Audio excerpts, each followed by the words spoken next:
Hey everybody, what's up? It's me, Beefy, and welcome back to the next installment of the Club Penguin Yearbook series. Now, in the last episode, we learned that Disney bought Club Penguin. While their presence wasn't very prominent in 2007, 2008 would definitely show what Club Penguin could do with the help of Disney. Like last year, the first party of the year was the New Year's Day celebration. It started and ended on January 1st. The only decorations were the fireworks in the sky, which could be seen from the ski hill and the iceberg. There were no items for players to collect. The second party to be held was another repeat from 2007, and that was the Winter Fiesta. The party started on January 18th and went until January 21st. There were a good number of decorations around the island, but just one item, and that was the festive maracas. Next came the Save the Migrator project. It was one of the biggest events of the year. In a way, it started on December 28th, 2007. On that day, an iceberg was first visible from the telescope. As the weeks progressed, the migrator would come into view, and then eventually smash into the iceberg. Rockhopper made it the rest of the way on a rowboat. He then gave penguins the blueprints for his ship. Gary then gets the idea to build a submarine to find the parts of Rockhopper's ship. This in turn led to the submarine party. During the submarine party, players were able to get into the ocean and find the parts of the migrator. Also, during this time, there was a poll being held on what the name of the submarine should be. There were three choices: the Depth Diver, the Deep Sea Salvage, and of course, the Aqua Grabber. The Aqua Grabber won with 39.3% of the votes. Players could collect the Seashell Belt, Yellow Snorkel, and the Miner's Helmet as well. Throughout the rest of February, more and more pieces were found and put onto the beach. Construction on the migrator began on March 7th. Finally, on April 3rd, the migrator was finished. However, it was very dirty, and penguins couldn't go into the ship hold quite yet. Just 1 week later, though, and the migrator was fully completed. Rockhopper was contacted, and Rockhopper's arrival party began. Penguins then were able to go into the ship hold and his quarters. The crow's nest was also open. On May 5th, Rockhopper departed Club Penguin to go on his next adventure. Many other parties were going on during this time, however. On March 14th, the 2008 St. Patrick's Day party began. Like the previous St. Patrick's Day parties, lots of the rooms were decorated with green. Players were also able to receive the gigantic St. Patrick's hat. The party ended 4 days later on March 18th. Just 3 days later, the 2008 Easter egg hunt began. Like the previous Easter egg hunts, there were 8 eggs scattered all throughout the island. If you were able to collect all of them, then you could get the green bunny ears. The party ended on March 24th. The next party to be celebrated was the April Fool's Party. It started on March 28th and ended April 3rd. Tons of rooms were decorated, each having their own unique design. During the party, players could collect the red propeller cap and the swirly glasses. Like I mentioned before, the Save the Migrator event was still going on through all these parties. The next party to be celebrated after the April Fool's Party was Rockhopper's arrival party, which I already started to talk about. However, there's more to tell. The party started on April 25th. During the party, players could collect the sailor hat and the black and red sailor shirt. Penguins were also able to visit the ship hold and Rockhopper's personal quarters. They did this by finding the key in his journal, which was in the coffee shop. The party was pretty short, however, and ended on April 28th. There was quite a bit of time between this last party and the next one. This was due to the fact that Club Penguin was working on a brand new type of party, with rooms and items never seen before. The party I'm talking about is the Medieval Party. It started on May 16th and is described as one of the biggest parties of the year. Most of the rooms on the island were decorated, and a brand new clothing catalog was made just for the party. There were 2 free items for players to collect. These were the Squire Tunic and the Wizard Hat. This was also the first party to have an exclusive room, and that was the Treehouse Fort. The party lasted until May 25th. The next party was the 2008 Water Party. It was held to celebrate the 1-year anniversary of the flood that happened last year. Many of the rooms were decorated with a water theme park design. When players threw snowballs, water balloons would appear instead. A very nice touch to the party. There were 3 items available: the ice cream apron, the shell necklace, and the inflatable duck. The party later ended on June 17th and was the last summer-themed party held before the Teen Beach Movie Summer Jam.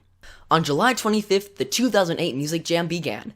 As you can tell from the name, this party was all about music, and more importantly, the Penguin Band. This was their first appearance as mascots. The game DJ3K also made its first appearance at this party. A good chunk of the rooms were decorated, and almost all these decorated rooms were set up with their own themed stage. There was a tropical island-themed stage at the Cove, but a western-themed stage at the Forest. There were many other neat touches to the party. Each day, the dock's main stage would change to a different style of music. An applause button was also added to the toolbar. 3 items could be collected during the party: the Music Jam t-shirt, the pair of maracas, and the band autograph. The party was scheduled to end on July 30th, but was extended to August 5th due to player demands. Just a few weeks later, and Penguins were enjoying the Penguin Games. The party was modeled after the 2008 Olympic Games and started on August 22nd. There were 3 main events that went on during the party. These included the 3-lap race, the marathon, and the swimming event. In the 3-lap race, players had to run around the track 3 times, which was located on the iceberg. In the marathon, Penguins had to go on a race which started at the ski hill and ended at the cove. The last event was the swimming event. Here, Penguins had to swim 3 laps in a pool located in the cave. If players were able to do all 3 of these events, then they could obtain the gold medal. Along with getting the gold medal, players could also receive the red face paint and the blue face paint. The party ended on August 26th. In exactly 1 month, the next party was held, and that was the Fall Fair. It started on December 28th and ended on October 6th. It is the second Fall Fair party to be held, and also one of the most highly anticipated. In the party, Penguins could earn tickets by playing special minigames, and then go and spend those tickets to get items. Some of these items included the blue cotton candy, the feathered tiara, the lollipop, and the green giant sunglasses. There were also some exclusive member prizes. They were the teddy bear, the yellow giant sunglasses, and the candy apple. The next party in Club Penguin was one of the most special, and that was the 3rd year anniversary party. Unlike the last year's anniversary party, this one started on October 24th, but went until October 26th. This anniversary party was also one of the biggest ever. Rockhopper, among other mascots, were all here to celebrate, and all the decorations went beyond the book room and the coffee shop. Players could collect 2 items, the ice cream apron and the 3rd year anniversary hat. Unlike the previous party hats, this one had more than 2 colors on it. The celebration didn't just take place in the game. There was a real-life party in Times Square in New York City. Billy Bob, named Merrifield, made his first real-life appearance at the celebration. There was live entertainment, cake, and some activities to do. There was even a cake modeled after the one in the game. I think this is one of the coolest things Club Penguin has ever done in its history. As you can probably guess, the next party was the Halloween party. It started on October 28th and went until November 2nd. It was pretty similar to the last Halloween party, but there's still some new content. Club Penguin changed the game from daytime to nighttime, and a storm was brewing over the island. In fact, it was actually the first Halloween party to have a storm going on. This was also the first time Gary the Gadget Guy made his appearance as a mascot. Penguins could participate in the candy hunt. If they could find all of the candy, then they could get the giant pumpkin background. Players could also get the pumpkin basket, the lantern, and Gary's background. During the party, a lightning bolt hit the dojo, causing large damage. This in turn would lead to the Dig Out the Dojo project. Dig Out the Dojo was an event started by Sensei. It began on November 3rd, right after the Halloween party ended. During the event, Penguins were encouraged to help Sensei shovel or drill the snow.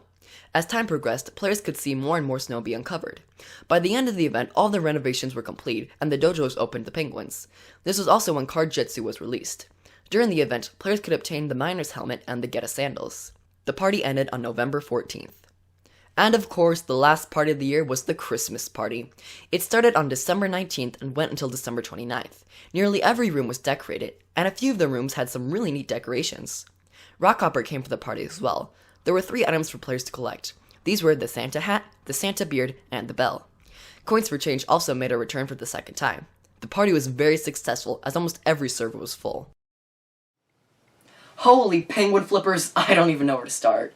There were so many parties in 2008, and they were all amazing. It was easy to see that Disney had bought Club Penguin.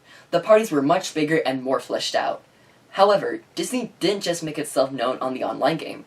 So, what else did they do? Well, let's find out. One of the biggest things that happened was the release of a gigantic toy line. Now, Club Penguin already had some merchandise, but it wasn't much. It mainly consisted of some t-shirts and a few plushies. However, on the day of Club Penguin's 3rd year anniversary party, that gigantic toy line was released. There were minifigures, plushies, and playsets. The merchandise was a huge success. I actually have a whole episode of Club Penguin 101 on the Club Penguin merchandise. Link to it will be in the description. About a month later, Club Penguin released its first video game. The game was entitled Club Penguin Elite Penguin Force. It was released on November 25th and was for the Nintendo DS. And that was 2008. It was probably one of the most influential years of Club Penguin. A bunch of new types of parties were introduced, and they became huge fan favorites. Not only were there a bunch of parties, but all the parties were super fun and unique in their own way. Some people say that this is the best year of Club Penguin, and I would have to agree. So, could Club Penguin continue the next year with more fresh content? Or would it just be a copy and paste of 2008? Well, we'll find out in the next episode. Hi, it's me, ZJ. Beefy forgot to record his end card, so here I am. You can subscribe and like and click on videos and stuff. Yeah. Until next time, beef it up.